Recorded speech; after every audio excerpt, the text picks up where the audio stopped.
Welcome back to the Heads Together podcast. Thanks for joining me again. So this week, I want to talk a bit about courage, about bravery, about being brave. I think we're in a world right now where we're almost being told that nothing should be difficult, right? It feels like in this modern digital age, we've almost become resistant to anything that requires a real effort, anything that's difficult or that needs patience and persistence. It's like we're being told all the time that if it feels that way, if it feels hard, we must be doing it wrong. But here's the thing, I don't think that's true. I'm going to share with you today why I don't believe that that's the right way to look at things, in my opinion, as always. Right, let's go. Welcome to the Heads Together podcast. I'm Jill Mokes and I am obsessed with cutting through the noise when it comes to growing your business. Each week via intimate coaching conversations and inspirational stories, I share what it really takes to get the results you want in a way that feels right to you. I am all about attracting higher ticket opportunities, building authentic relationships, and creating the abundant, full-fat version of your dream business. I mean, how many of us have beavered away creating a light version of what we really want? The thing is, I honestly believe when you're outstanding at what you do, there is no limit to what you can achieve. So, are you ready to put our heads together and make it happen? Let's go.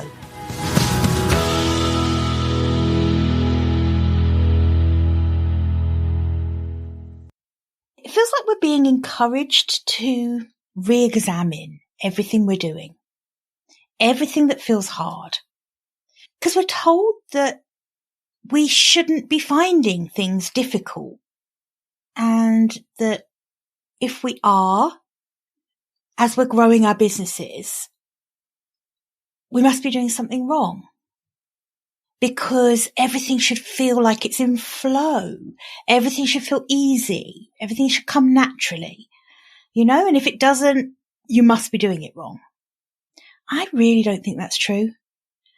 And I also think it's a dangerous message to send out that everything's easy, that building a business is easy, because the truth is that certainly launching a business can be easy, right? But building it, growing it, nurturing it into a successful, sustainable business, that's hard. That takes effort. It's difficult. It needs persistence.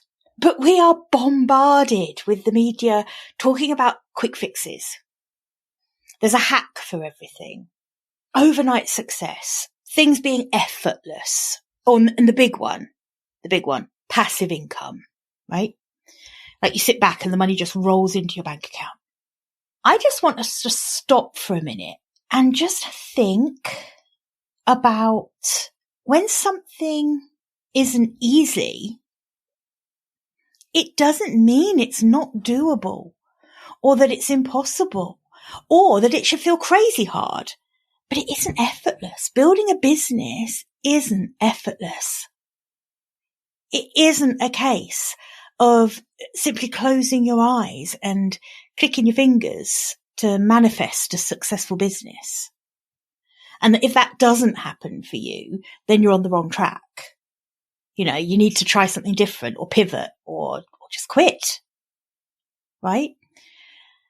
And the good news is, I do think that we are starting to reconnect with something that we've kind of really known deep down inside us. And that is that some things in life are easy and come easily to us, flow to us. But other things in life and in business are difficult. They take effort. They require discipline and persistence. And probably above all, that they require some courage. the bravery to do things that are outside of your comfort zone, to push yourself to become uncomfortable. So if that's something that you struggle with, if you start to doubt whether you can do something as soon as it gets hard, then I want you to really think about this. Think about bringing your biggest vision for your business to life.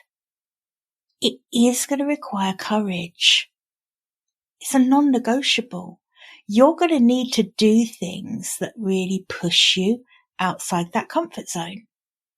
And here's the thing, when you stop playing small and start really working on that full fat version of your dream business, I always talk about quit building the light version of what you really want. It's time to go all in, go for that full fat abundant version of what you want, the real thing you want. And when you do that, you are going to come up against challenges. You are going to have to make big decisions. You're going to have to take risks. And you're going to have to overcome conflicts from time to time, right? But here's the thing. By accepting that as part of the journey, by accepting that those are things that are going to come up and that you're going to have to navigate, and by meeting those things head on, that's when we start to break down the wall of fear. Okay? Because courage and bravery are cultivated by being exercised like a muscle. So what I mean by that is when you repeatedly face things that scare you and take action anyway, it gets easier every time to do that again. Every time you take action in spite of fear, you're strengthening the muscle of bravery. And it's going to get stronger and stronger until you start getting pretty immune to some of the things you fear. It takes a lot more to scare you than it did at the beginning of your journey, right? I'll be honest with you. Every wildly successful business owner that I know is confident in their ability to figure stuff out. So even when something gets hard, even if they don't know the answer to something and something doesn't come naturally to them, they still embrace the challenge because they know without any shadow of a doubt that they're more than capable of learning anything they need to take their business to the next level. They simply become resilient to challenges because they get used to taking things on that are hard. And that's the key. That's how you exercise any muscle, right? You repeatedly do the same action until that muscle becomes stronger. So I don't know if you're a journaler. I'm not really a journaler. I'm one of those people who wants to be a journaler, but isn't really a journaler. But then I'll go for a week or so journaling religiously, and then I neglect it and have journal regret. I write every day, but I don't say that I'm a consistent journaler. But listen, if you are, then here's a couple of interesting prompts that you might want to try journaling around, because I think this will be interesting exercise. One of them is, what does being courageous mean to you? What are examples of things that would take courage? What does being courageous mean? And then, what are you struggling with at the moment? What are you currently avoiding that you could practice embracing? So have a think about what are the obstacles between what and how you're operating right now in your business versus what you would need to do to take things to the next level. Is it that your wildest vision for your business includes, maybe it's a different offer, different service, something that you're not finding easy to put together? Is it that you would need to dramatically increase your pricing to be able to take your business to the next level? Maybe that's difficult for you. What are you avoiding right now that you could practice embracing? And really think about whether you're willing to cultivate that courage, to bring that full fat business to life. Because here's the thing, there's no superhero that's coming to step in and do it for you. The best business coach in the world cannot do the work for you. And this is something that's really important to understand, that you can build up the most supportive team, hire the best coaches, take every program, join every mastermind, do all the things, but really growing that wildly successful version of your dream business has to come from you. It's got to come from inside you. It needs to be your original thoughts, your decisions, your big decisions sometimes. It's the risks you're willing to take to make it happen. We can't delegate all of our decision making to others, however easy that sometimes makes things feel, right? And it does make it feel easy sometimes. Sometimes it's really comforting to just follow someone else. Delegate the decision making to someone else and just follow in their footsteps. But honestly, if you have big goals for your business, which if you're listening to this podcast, I kind of know you do. I know there's stuff inside you that you don't necessarily share that you want to achieve that isn't necessarily reflected by the business you have right now, right? If you have got those big goals inside you, you're going to need to be brave. You're going to need to learn how to push yourself outside of your comfort zone, because nothing genius ever came from inside of a comfort zone. People don't stand up and stand out from inside their comfort zone.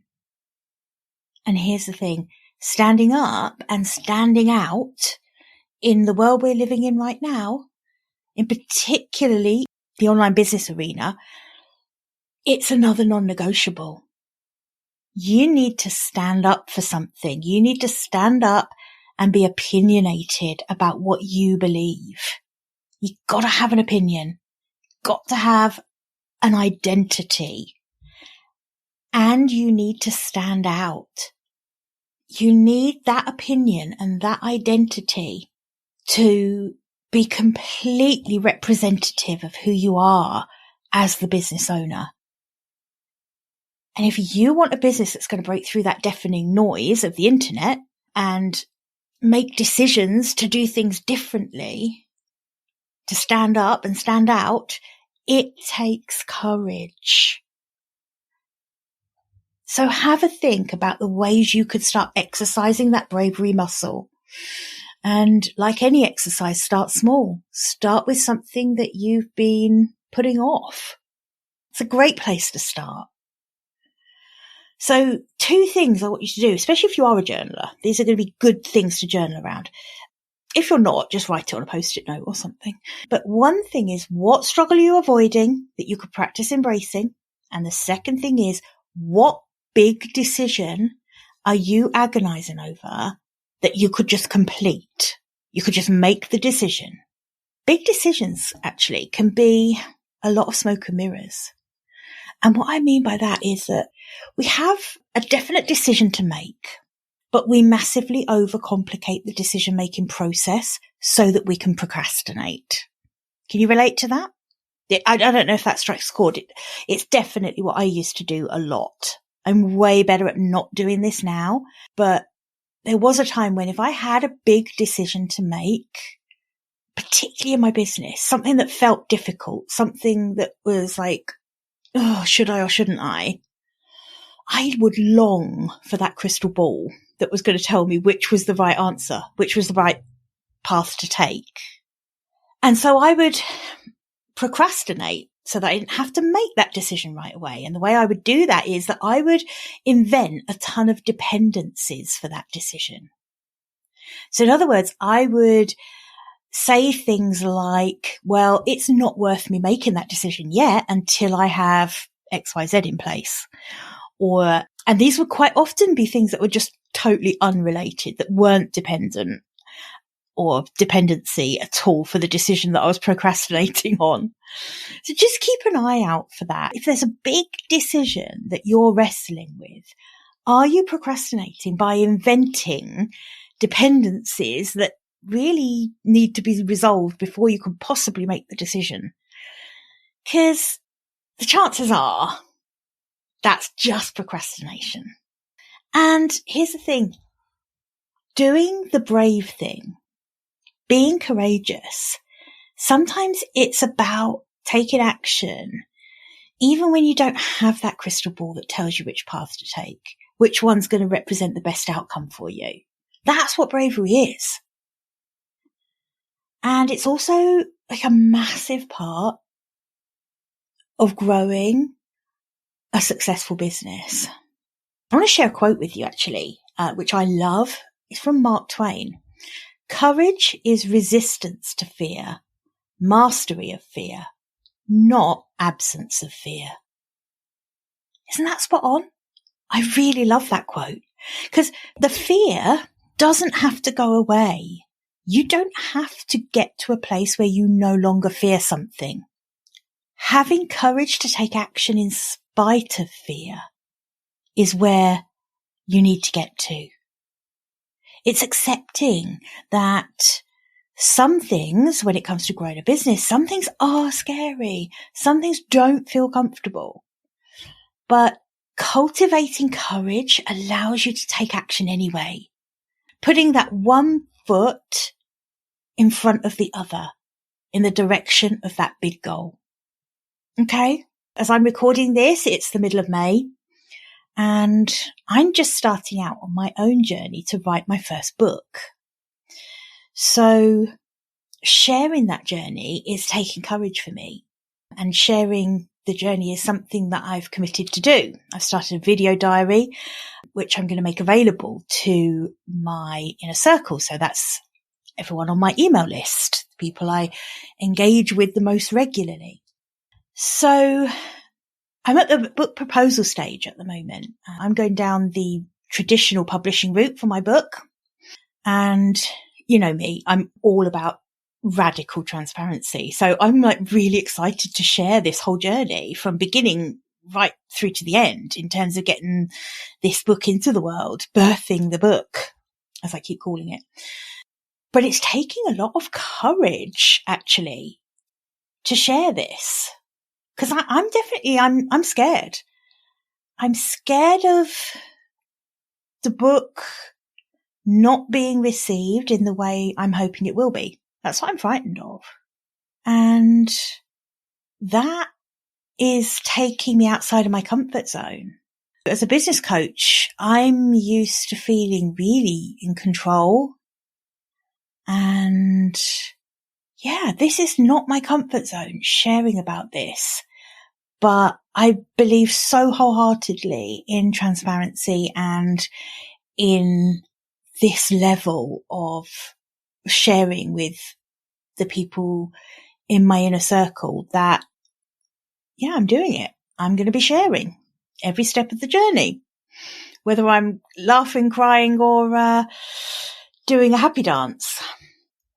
So that's why I've recorded this podcast this week around this topic. Fortune favours the brave. And I think it does.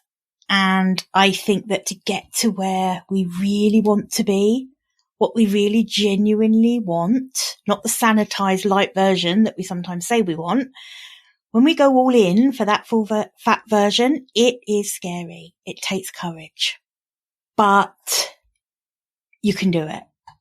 You can go big. It's a choice. It's a choice you get to make. Every single decision and every single time you exercise the muscle of bravery is a choice that you're in control of. Okay. So listen, if you want to follow along my journey with the book writing and you would like to catch up on that video diary each week, then I'll pop a link in the show notes where you can sign up or just visit my website and jump on the email list. Okay. That's at jillmokes.com. All right. Have a fantastic week. And until next week, bye for now. I hope you enjoyed this episode and that getting our heads together this week has filled your mind with what's possible. If you love the show, would you do me a massive favour, please? Would you leave a 5-star rating on Apple Podcasts? It would really help me put more heads together, reach more ears and expand more minds. Until next week, bye for now.